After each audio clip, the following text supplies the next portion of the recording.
কৃপালুবাধ্য সমস্ত আয়মাতৃ সমস্ত আমি ক্ৰমশ আগবঢ়াই অহা নিগম শাস্ত্ৰ মহাভাগৱত ভাগৰ পৰ্যালোচনাৰ বাবে আমি আপোনাৰ সবৰ শ্ৰী চৰণত প্ৰণাম জনাইছোঁ। মুক্তি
আমি দ্বাদশ স্কন্ধ ভাগৱতৰ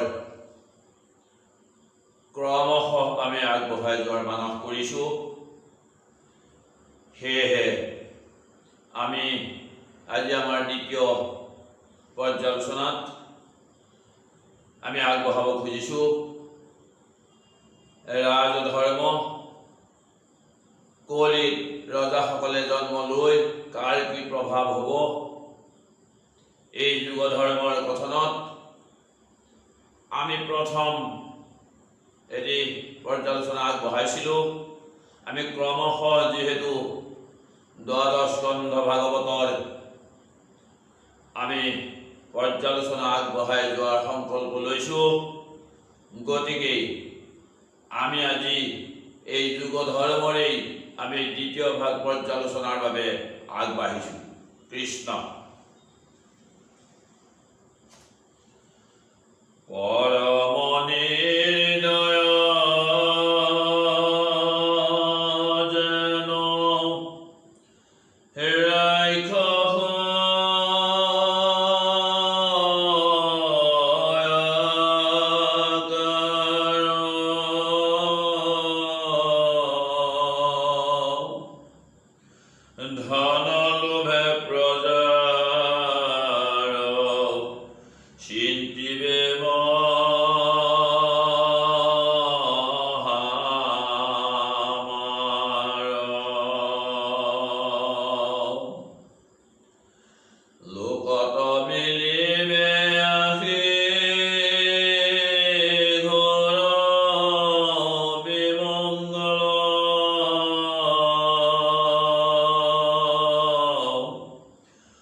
কৃষ্ণ। আমি আমাৰ আগৰ পৰ্যালোচনাত কলিত জন্মগ্ৰহণ কৰি এই কলি যুগত কোন কোন ৰজাইনো কেনেকৈ শাসন কৰিব, কাৰ কি মনোবৃত্তি, কোনে কেনেকৈ প্ৰজাক পালন কৰিব, ৰজাসকলৰ কি স্বভাৱ চৰিত্ৰ হ'ব, এই বিষয়ে আমি আমাৰ আগৰ পৰ্যালোচনাত আগবঢ়াইছোঁ।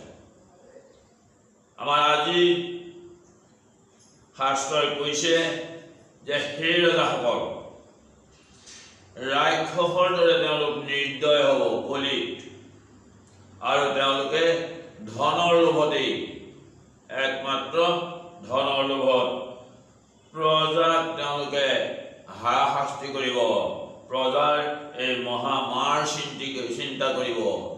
আৰু যেতিয়া ৰজা মহাৰজাসকলে প্ৰজাৰ এই অমংগল চিন্তা কৰিব, মহামাৰ চিন্তা কৰিব, তেতিয়া কি হ'ব? তেতিয়া সেই প্ৰজাসকলৰ মাজত বিমংগলৰ সৃষ্টি হ'ব আৰু লাহে লাহে কলিৰ প্ৰভাৱ বৃদ্ধি হ'ব। ধৰ্মৰ ভাঙিবে কলি,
কলিৰ যেতিয়া ৰজাসকলে প্ৰজাৰ ওপৰত এই মহামাৰ চিন্তা কৰিব, তেতিয়া সকলো প্ৰজাৰ এই বিমংগল আহি সকলো প্ৰজাৰ ওপৰত এই বিমংগলৰ সৃষ্টি হ'ব।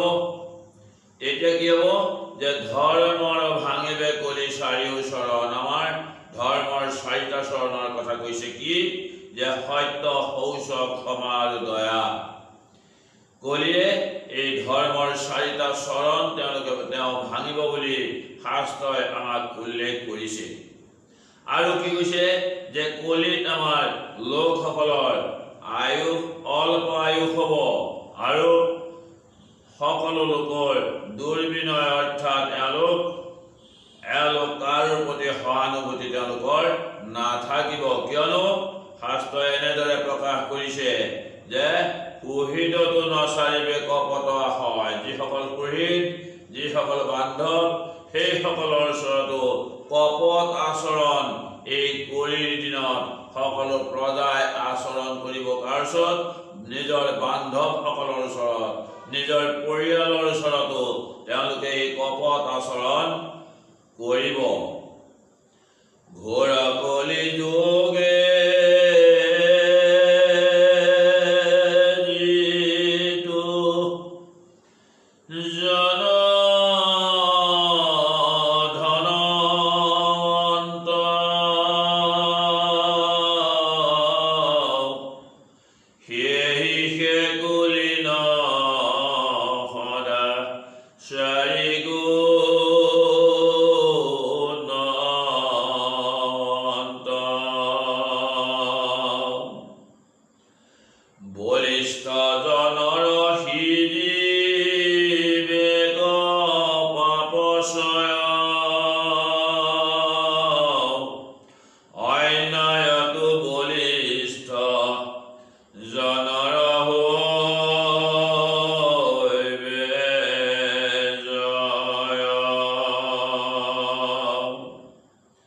কলিৰ লোকসকল এই অনাচাৰী বেবিচাৰী যে হ'ব, সেই কথা শাস্ত্ৰই আমাৰ দ্বাদশ স্কন্ধৰ এই যুগধৰ্ম কথাত প্ৰকাশ কৰিছে।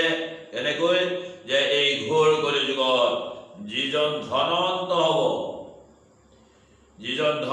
হ'ব, সেয়েহে কুলীন সদাচাৰী গুণৱন্ত। তেওঁৰ কোনো জ্ঞান নাথাকিলেও তেওঁ যিহেতু ধন আছে, তেওঁ ধনৱন্ত যিহেতু হৈছে, তেওঁ এই ধনৰ বলতেই তেওঁক সকলোৱে গুণৱন্ত বুলি স্বীকাৰ কৰিব। সেয়েহে কুলীন সদাচাৰী গুণৱন্ত, সেইজনেই গুণৱন্ত বুলি এই ধনৱন্তজনকেই কলিৰ কালত তেওঁৰ প্ৰভাৱৰ ওপৰতেই ভিত্তি কৰি, তেওঁৰ ধনতেই ভিত্তি কৰি তেওঁকেই গুণৱন্ত বুলি সকলোৱে মানিব। বলিষ্ঠজনৰ সিজিবে পাপচয়। যিজন বলৱান, সেইজনেই সকলো পাপৰ সিদ্ধ হ'ব বুলি কৈছে। অন্যায়তো বলিষ্ঠজনৰ হৈবে জয় যদি, সেই বলিষ্ঠজনে যদি কিবা অন্যায় কৰে তেন্তে তেওঁৰ এই বলৰ প্ৰভাৱতে তেওঁ এই অন্যায়টো জয় হ'ব। নকৰিবে কুলশীল বিচাৰ যুৱতী,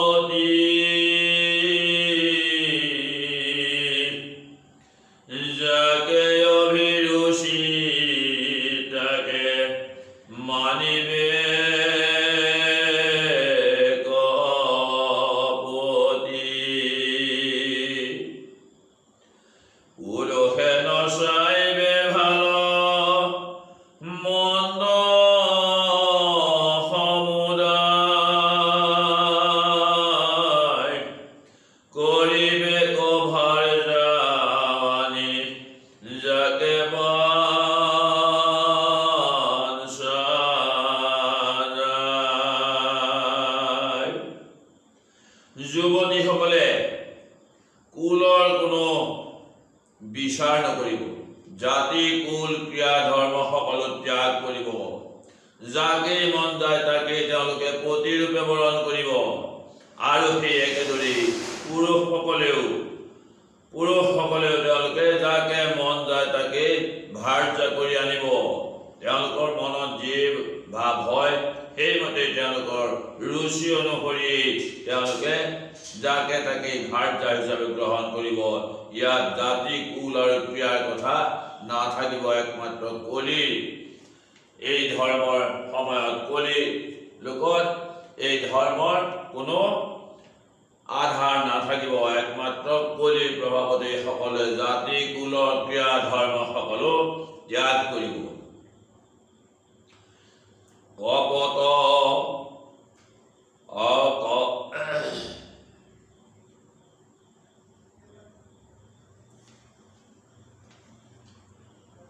সদায় বুলিব মিছা কপট আচাৰ,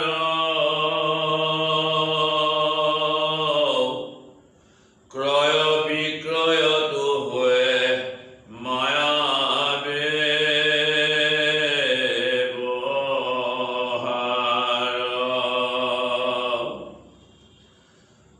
ৰচিত কুশল জিত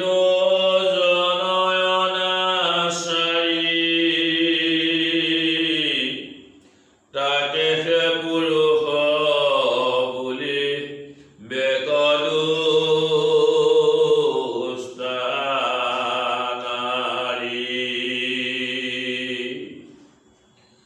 সদায় প্ৰজাসকলৰ মাজত একমাত্ৰ আচৰণ থাকিব কপট আচৰণ, আৰু ক্ৰয় বিক্ৰয়টো তাত মায়াৰ ব্যৱহাৰ হ'ব। তেনেকৈ ৰচিত কুশল যিটো জন অনাচাৰী, যিজন একমাত্ৰ ৰতিতেই তেওঁ মন, তেওঁৰ ৰতি শাস্ত্ৰতে ৰতিতেই যাৰ মন, সেইজনকেহে দুষ্ট নাৰী সমস্তই একমাত্ৰ পুৰুষ বুলি মান্য কৰিব। গতিকে এয়া হৈছে কলিৰ প্ৰভাৱ। ৰতি সুশিক্ষিত যিটো দুষ্ট মন পুৰে, স্ত্ৰী বুলি তাকে মানি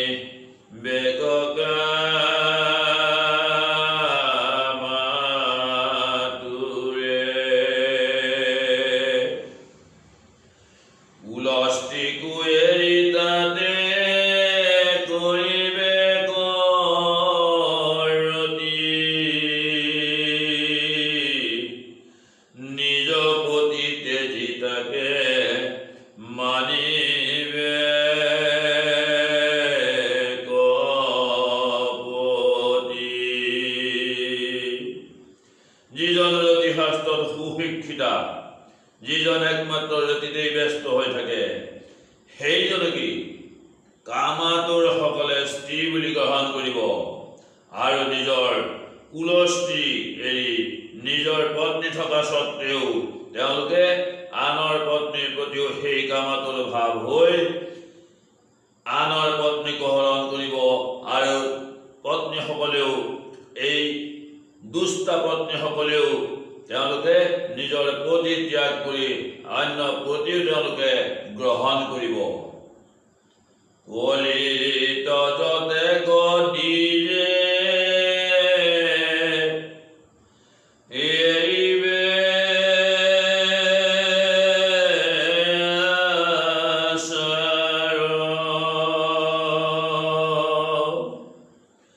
কপতে দেখাইবে মাত্ৰ লোকবে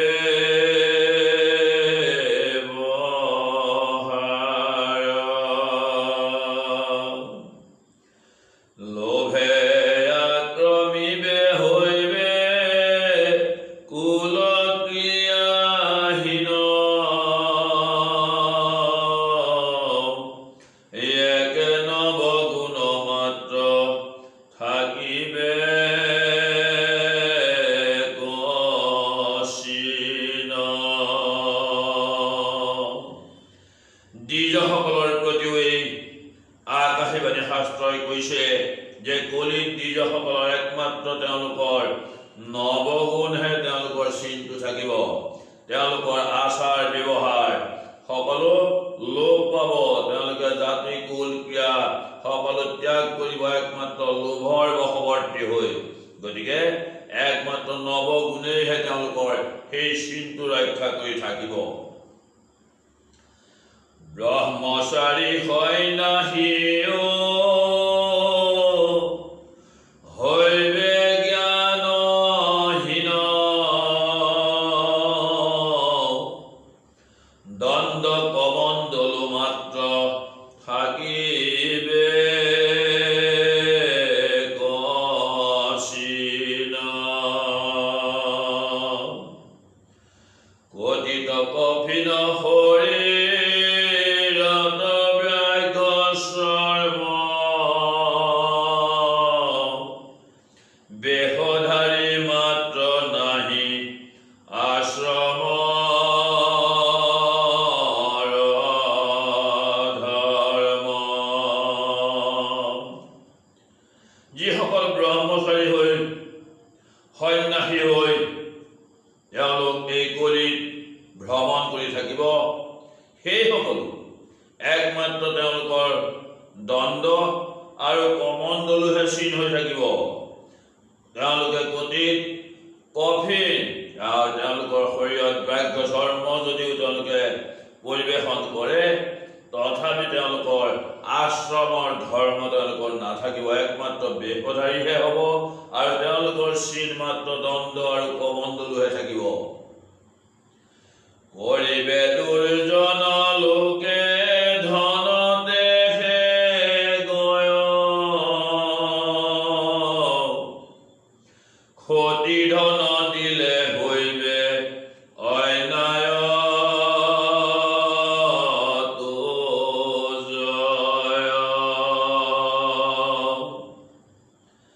ক্ষতি খাইবে নপাইলে মনত হইবে খঙা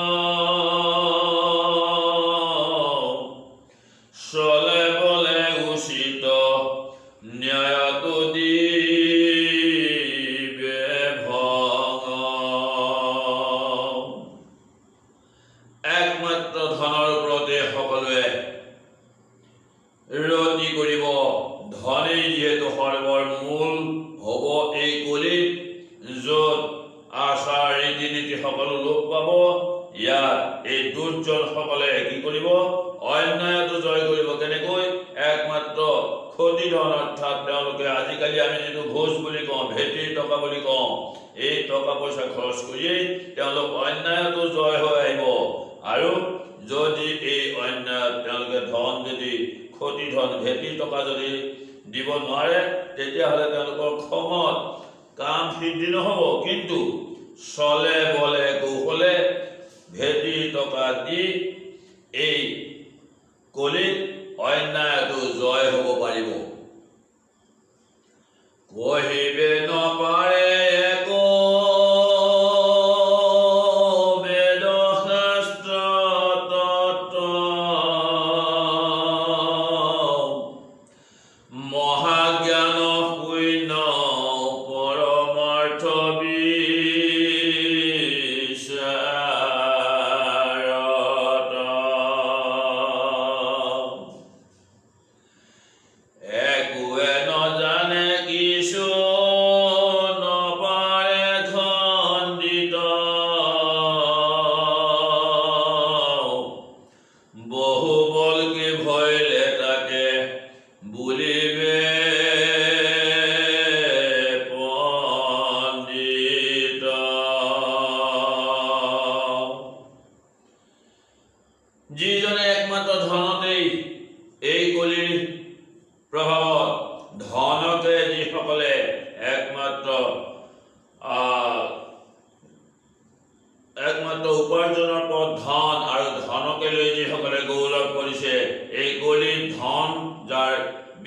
হৈছে তেওঁলোকে যিহেতু জয় হ'ব বুলি কৈছে, এই ধনৱন্ত সকলকে যিহেতু গুণৱন্ত বুলি যিহেতু কলিৰ লোকে মান্য কৰিব, কিন্তু তেওঁলোকে কি একো বেদ শাস্ত্ৰৰ কোনো তত্ত্বৰ কথা একোকে তেওঁলোকে আয়ত্ত কৰিব পৰা নাই বা একো নাজানে, আৰু তেওঁলোক জ্ঞান শূন্য। ক'ত? পৰমাৰ্থ বিচাৰত তেওঁলোক জ্ঞান শূন্য হৈ আছে। কিন্তু একোকে নাজানিলেও তেওঁলোক যদি বহুবল্কী হয়, আৰু বহুবল্কী হ'লেই এই কলিযুগত তেওঁলোককে পণ্ডিত বুলি কোৱা যায়, তেওঁলোকে পণ্ডিত হ'ব এই কলিকালত। ধন জন বিভৱ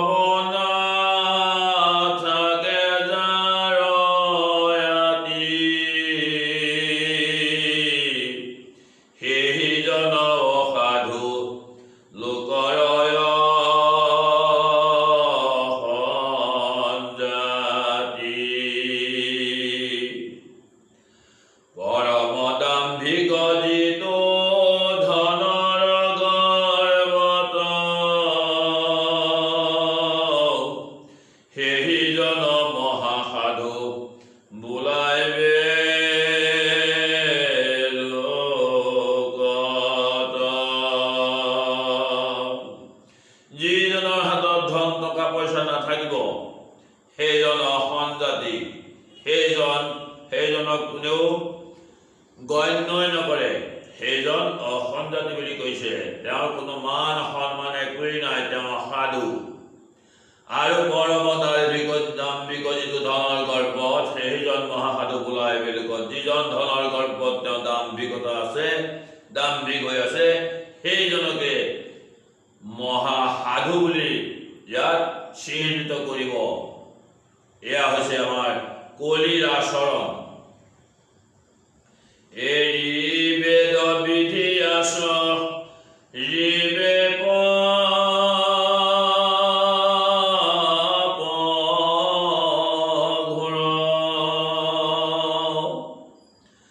বাইকে বলিবা মাত্ৰ এই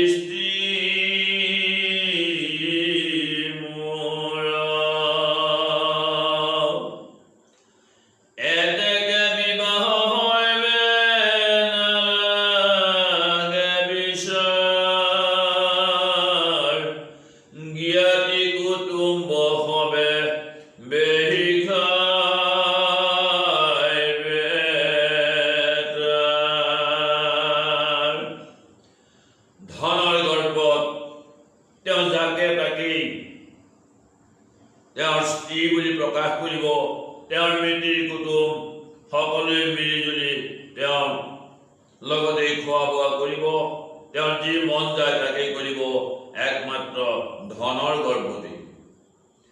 শৰীৰত ঘঁহি পিহি যিটো কৰে স্নান,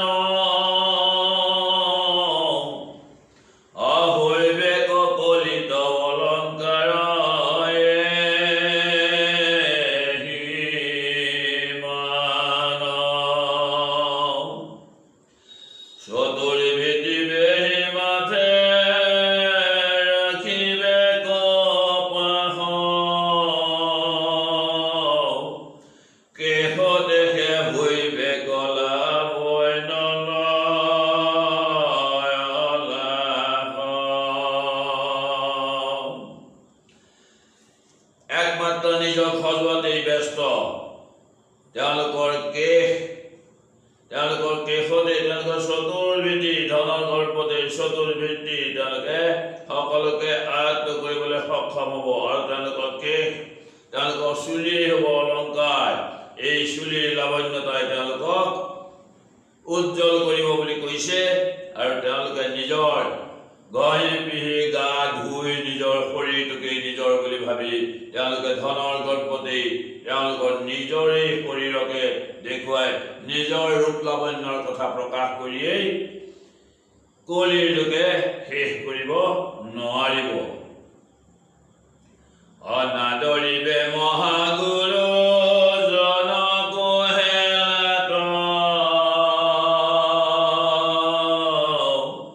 বিদুৰৰ জলে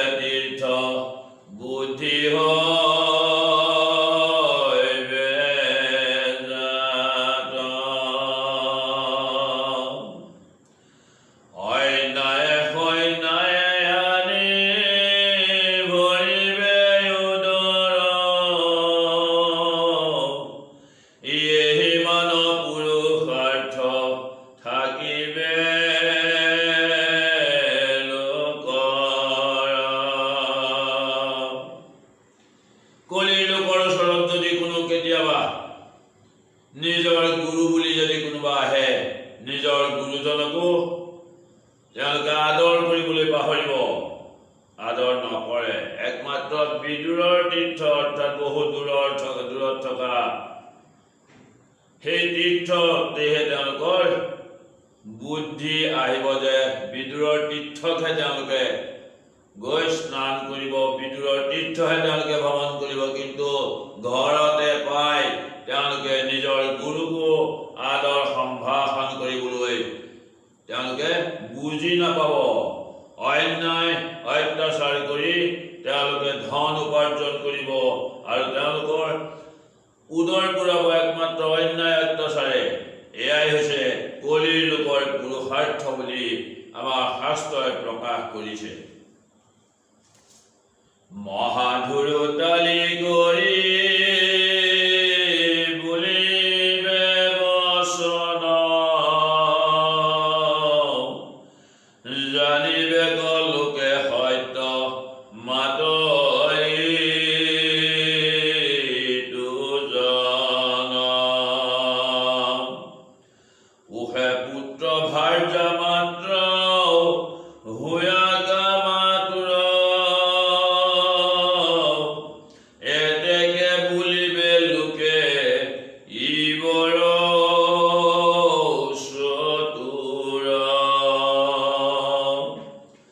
একমাত্ৰ ধূৰ্তালি বদমাচি, এই ধূৰ্তালি লোকসকলেই বহুত টেঙৰালি কৰি তেওঁলোকে কথা ক'ব পাৰিব আৰু তেনেকৈ সেই তেনেকুৱা ধূৰ্তালি কৰি কোৱা কথাতেই তেওঁলোকৰ লগৰে সকলোৱে তেওঁ কি কৰিব, সত্য বুলি মানিব, বোলে তেওঁ ভাল কথাই কৈছে। আকৌ সেইজনে কি কৰিব, সেই ধূৰ্তজনে কি কৰিব, যে তেওঁ ভাৰ্যা পুত্ৰকে আদি কৰি তেওঁ সেই সকলতে কামাতুৰ হৈ থাকিব আৰু তেওঁলোকক কেনেকৈ ভৰণ পোষণ দিব পাৰিব, এইটোতে ব্যস্ত হৈ থাকিব। আৰু সেইজনকেই সকলোৱে একমাত্ৰ চতুৰ লোক বুলি প্ৰচাৰ কৰিব। দান পুণ্য কৰিলে মোহৰ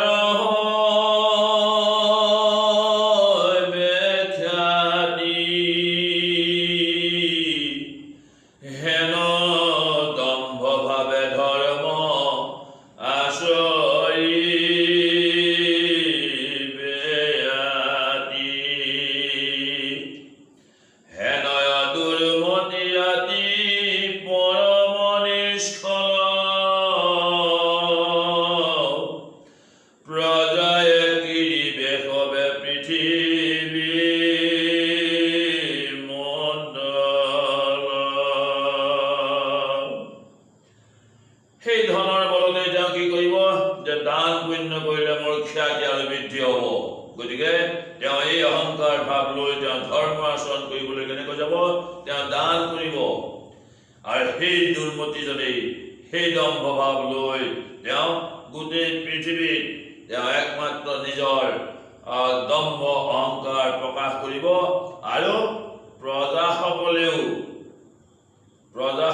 সেইজনকেই একমাত্ৰ ধনৱন্ত বুলি, একমাত্ৰ গুণৱন্ত বুলি তেওঁকে মান্য কৰিব। চাৰিও জাতিৰ মাজে যিজন বলিষ্ঠ, হৈবে আশী ৰাজা সেই দুৰ্জন অনিষ্ঠ, লোভাবিষ্ট হোৱা কৰ্ম কৰিলে ঘোৰ, দাৰুণ নিৰ্দয় দুষ্ট যেন চোৰ।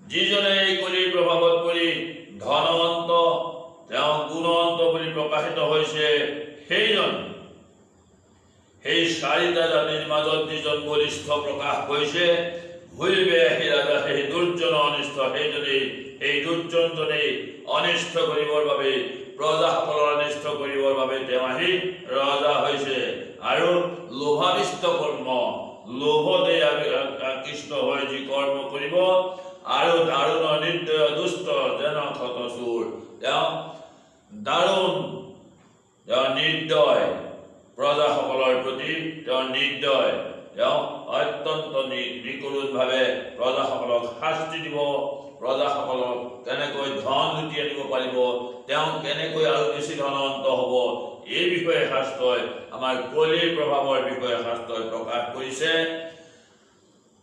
প্ৰভুসকল আমি এই কলিৰ প্ৰভাৱৰ কথা আমি ক্ৰমান্বয়ে আগবঢ়াই গৈ থাকিম দ্বাদশ স্কন্ধৰ এই কলিৰ প্ৰভাৱ অৰ্থাৎ যুগ ধৰ্ম বুলি কওঁতে কলিৰ প্ৰভাৱত আমি কেনেদৰে চলিছো আৰু কলিৰ প্ৰভাৱত লোকসকল কেনেকুৱা হ'ব কি আচাৰ নীতি গ্ৰহণ কৰিব এই বিষয়ে শাস্ত্ৰই যি প্ৰকাশ কৰিছে আমি শাস্ত্ৰ অনুসাৰে আমি ক্ৰমান্বয়ে আগবঢ়াই যাম আৰু আজি আমি এই পৰ্যালোচনা ইমানতেই সামৰিব খুজিছো আপোনাৰ সবৰ শ্ৰীচৰণত পুনৰ সেৱা কৃষ্ণ হৰি ৰাম